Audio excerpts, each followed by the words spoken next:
Hello, everyone.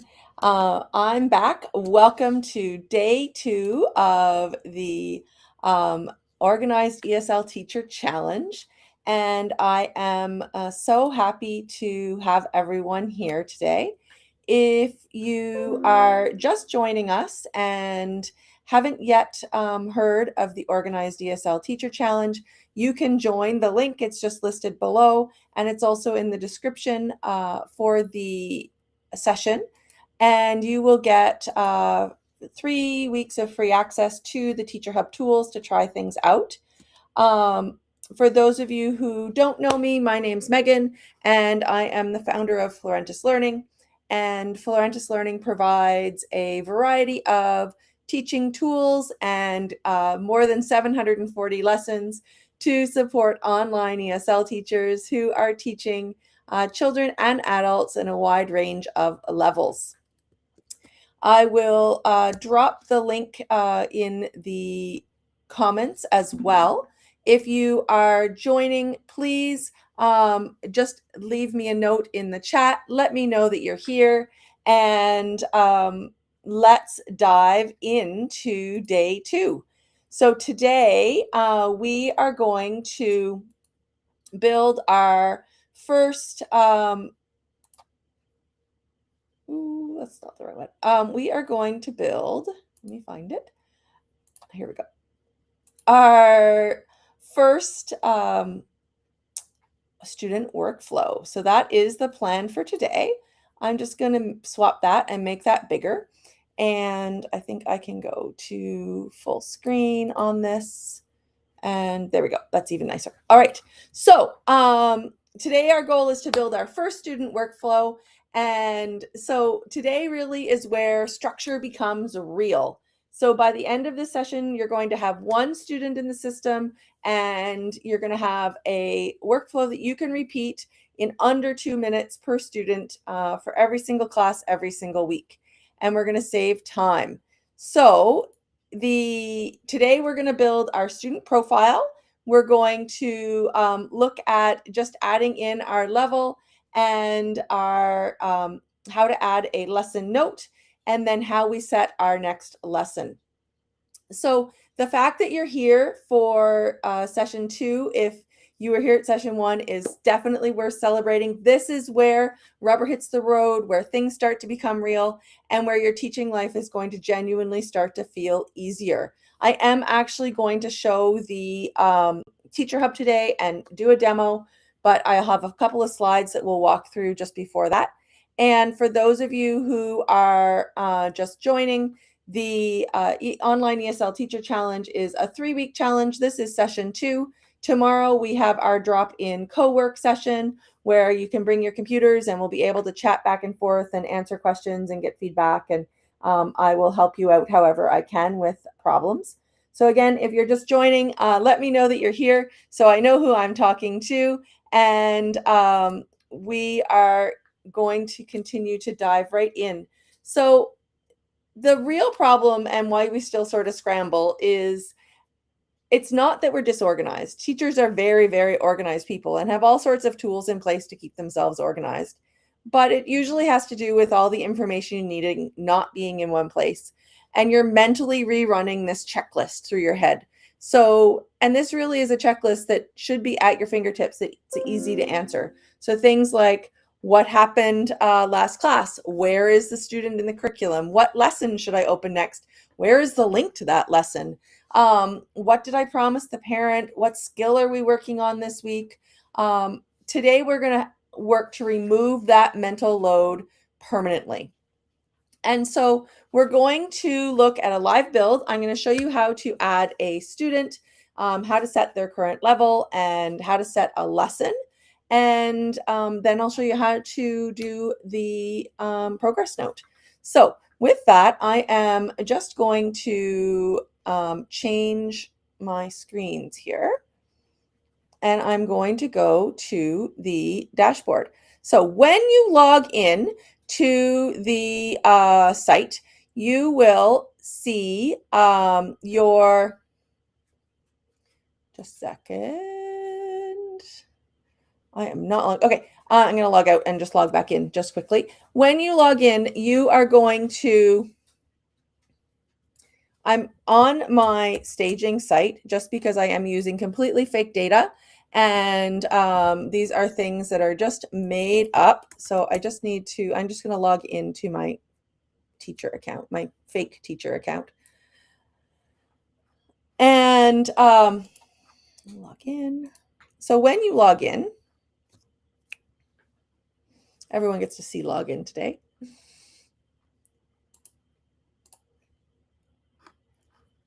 We are going to, I am not a robot, let me in. All right. So when you log in, you will automatically be directed to your dashboard. Your dashboard looks like this, and it will say, welcome to Florentis Learning, and it will have access to the curriculum links. There's a lesson library there, all of those things. But where we want to go today is we want to go to the Teacher Hub. And so you're going to open the Teacher Hub. You can also access the Teacher Hub up here under the menu, just under the little home window, you'll find the Teacher Hub as well.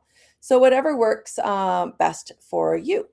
So I have, I'm just going to go over to, well, I guess I'll provide just a quick overview of the actual page itself. I think I'm going to make it bigger for everyone. There we go. So I'm just hiding myself. So when you come in, you are going to see some of these tabs. You may not see all of them yet, and that has to do with what we set up. So the very first thing you're going to do is you're going to come in and you are going to choose what you want to enable. And so if you want to have package tracking on, then that's great. You can allow negative credits or not. And I would turn on your setup checklist. And if you want, you can enable parent reviews. And I am going to use the manual reoccurring scheduler. So I'm basically turning on everything. You don't have to. If you track packages somewhere else or you want to track packages somewhere else, you can turn off the package tracking options. And so I'm just going to hit save. And what's going to happen is that is going to change my tabs that are available across the top of my page. And the parent review tab will not show up until you actually have parent reviews to show. Now, why am I logged in as admin again? Okay, I'm just going to go back to this one. I'm going to stop sharing and I'm just going to, okay, just give me 2 seconds. I'm not sure why. I have it one here. I'm going to just switch screens.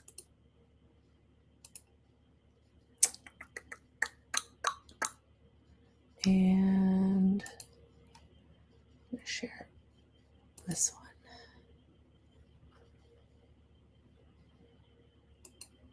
Okay. Let me just make that bigger. Yes. Okay. This is the one that I want to share. So I have already enabled everything. And again, still my staging site, logged in as a teacher, and you'll see I've now got everything across the top. The review tab will only appear when you actually have reviews. And so in this case, on my staging site, I have a couple of reviews. What we are focused today on is our student tab. So don't worry too much about all of the other things. We are going to get into those other tabs through the challenge, but today we're going to focus on our student tab. And so when you come to your student tab, you are going to notice a couple of things. Once you've added students, you're going to have some information here about them. You'll notice I have students like Marshmallow and Lollipop and Smart Test. So these are definitely fake students and fake student data. You'll also notice that I have some nice start next lesson buttons. I have an assign next lesson button. So I have some things happening here which make my teaching life easier. But everyone in the challenge is starting with a clean dashboard. And so the very first thing you're going to do is you're going to click Add Student.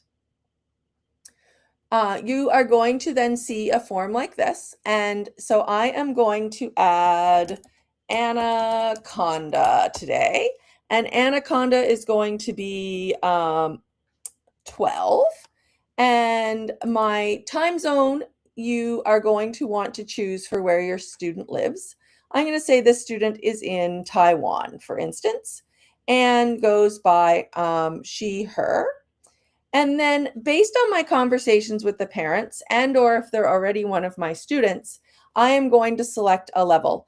And so in this case, I am going to select either I can select like an A1, B2 sort of beginner elementary. It doesn't really matter. You just need to select a level, and you can always change this as you do placement assessments and refine this. So I think Anna is level 3, and I'm going to leave her active, and I'm going to leave everything else blank. Now this notes box, if you have anything that you want to put on here, by all means do that. I often use it if I've been having a conversation with a parent in WeChat to make some notes there. I might include their WeChat ID. I might include just a summary of those notes. Sometimes I'll copy and paste information in, and I'm just going to hit add student. So this is Anaconda, and we're going to just see now we have under our students task a new student called Anaconda. So for people who don't like snakes, this is not the best name, but that's all right. So today I promised that we were going to add a student, name, time zone, any keynotes, to set their level. So we've done that. And to also set their next lesson. So we want to always have sort of that starting point. So I'm going to go into Anaconda. Before I do that, if you need to edit your student after you've added them, this little pencil here allows you to come in and edit the student. And you'll notice there I had set it for level 3. Maybe I want to change it to level 2. Maybe I wanted to put in her language, or I want to change the time zone. All of these things are right here at your fingertips. So we now have, I've changed Anaconda to level 2. So a couple of things now, we're going to click on Anna's name. So when I click on Anaconda's name, Anaconda is going to take me to her student profile. And you'll notice on the student profile, basically we don't really have anything available here, but you can get an idea of what is going to be available to you. And so the next thing I wanted to say, and we wanted to do, so we have this nice student workflow, is to assign the next lesson. So I'm going to click the button up at the top corner of the student profile, and I'm just going to assign the first lesson. So in this case, I am going to go with core curriculum. I'm going to go with level 2. And I already know that I'm going to start in the very first unit, which happens to be pets. And I'm going to start with lesson 1. And I'm just going to save that. So now, I'm going to close that, and I'm going to close that. What we will see, we have now assigned a student level. So what you are beginning to notice is that we have very quickly we've added a student, we've added some basic information about them, and we have assigned their first level, their first lesson. So when we come back to the Teacher Hub, and I go to my Student tab, Anaconda now has a Start Next Lesson button. And this button is our secret weapon. This is the button that we want to have available for our teaching. And so we're going to start our class. And it's going to look and say, okay, I need this lesson. It goes through, it finds the lesson for you on the portal, and it will load it directly into the window for you. And here is our first lesson. So our first lesson is our pets lesson. It's all set and ready to go. And so we now have Anaconda's first lesson. We are in our classroom. We've taught our lesson. And those of you who, please tell, sure, I can tell you once again for sure. So those of you who are just joining, we will add we're going to show you again so that it's easy, but this gives you a bit of a glimpse into some of the other teacher tools that are available. So you'll notice a few things, and I will talk a little bit more about these later. but the Florentis Learning Lessons actually have a built-in reward system already. But you also have the option to have some, more different fun rewards if you want, or to hide those in the classroom. So this is this is this is brand new, and I think people here are maybe the first to see it. So I've got my lesson. I've now done my lesson. I'm just going to close this. I'm going to come back and I'm going to log a progress note. So I'm going to click on the check mark over here. There's a green check mark. So I'm going to make it big again so everyone can see really easily. So we see Anaconda. We just finished teaching. And in fact, we will, by the end of class, also have a teaching task up here. And there it is. I just refreshed and you can see it, where we taught a lesson. It knows that you clicked the Start Next Lesson button, and it knows that you need to do a feedback note. So we're just going to do that. We can do it from here, or we can do it from our green button. It opens up your new window. It knows that it's Anna. It knows that it's our lesson 2, level 2, pets lesson 1. And it also provides you even with a sample note that you can include. It links all of the Florentis resources. I'm going to keep going down. I am going to rate her class today. You only need to choose the stars that you want to use, and those are the ones that will appear on the parent report. And I am going to add a next note. One of the things that I always like to do is to include a little bit of a note just in case. And so I am going to add a note here that says, next class work on, this is my pet. There, we're done. And I'm going to save and return to the Teacher Hub. So very, very quickly, you can see that we now have Anaconda. We've logged our note. And the fun thing is, if I go to my Start Next Lesson button and open for my next lesson, it is going to load lesson 2. And it knows we're all set. We're all ready for next class. Here is Pets lesson 2. Okay. So with that, let's, I'm going to change my screen share and just go back.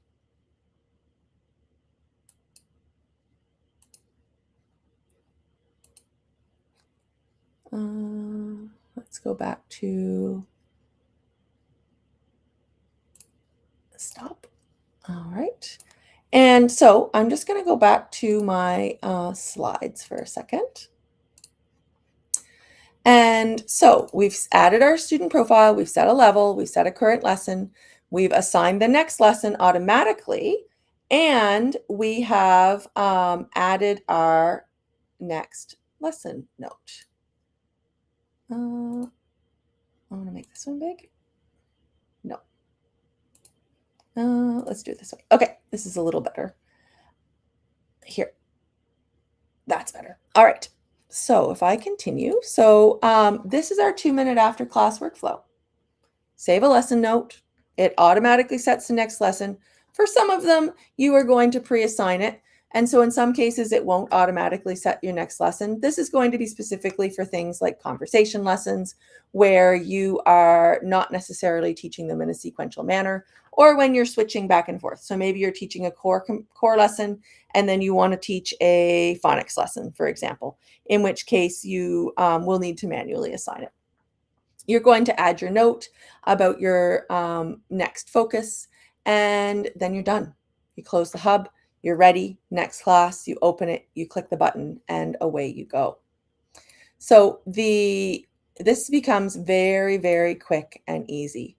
So why does this next lesson change everything? It really is the fastest way to stop pre-class scrambling.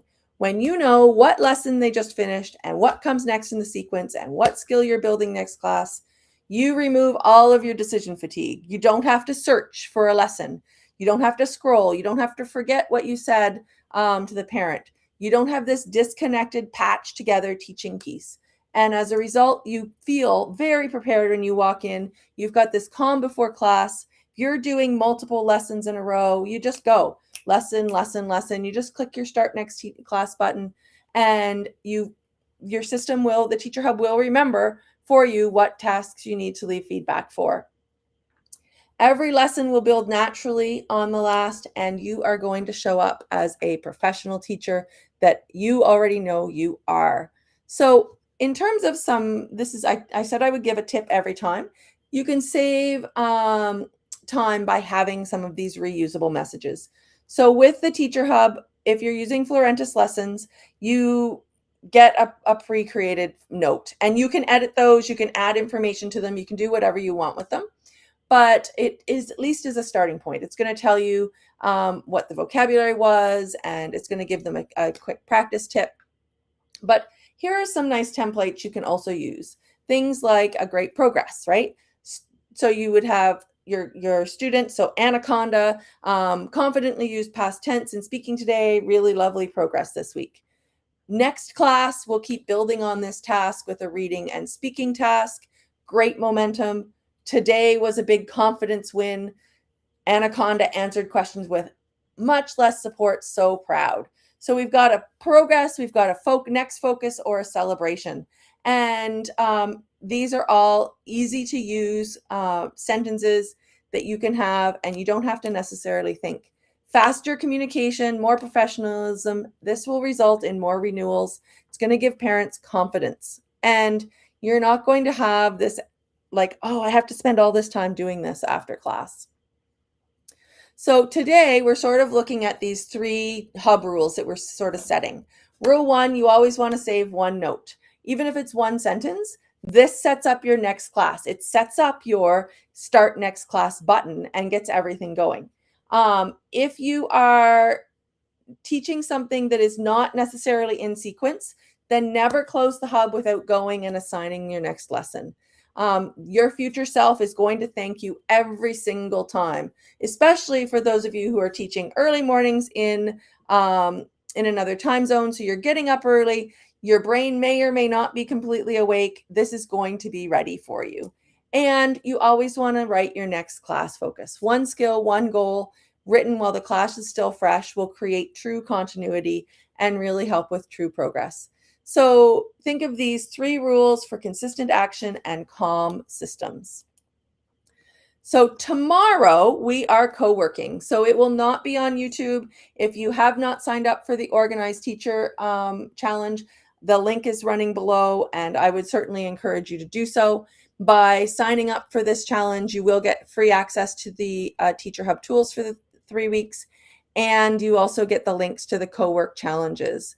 So for those of you who have signed up, you're going to go to your challenge dashboard, florentislearning.ca/challenge, and you will see the link to your co-working session. So you'll be able to join there. We are on MS Teams tomorrow, and I am there to help, to answer questions, to help you get your students set up. But before that, I would encourage you to try. Just try to set up at least one student in the Teacher Hub, and bring your questions with you tomorrow, and or your suggestions. This single action is going to help you get your week 1 checklist done. And so if you have questions, if you're unsure, the replays are available, of course, in your challenge dashboard or here on YouTube. And thank you for joining us. You've got this. I will see you all tomorrow at the same time in our co-working session. Bring your laptops logged in, ready to use the Teacher Hub. And if you are just signing up today, by all means, sign up and I'll get you access to the Teacher Hub so that you can join in the co-work challenge tomorrow. Thank you, everyone. Have a fantastic day, and I will see you tomorrow.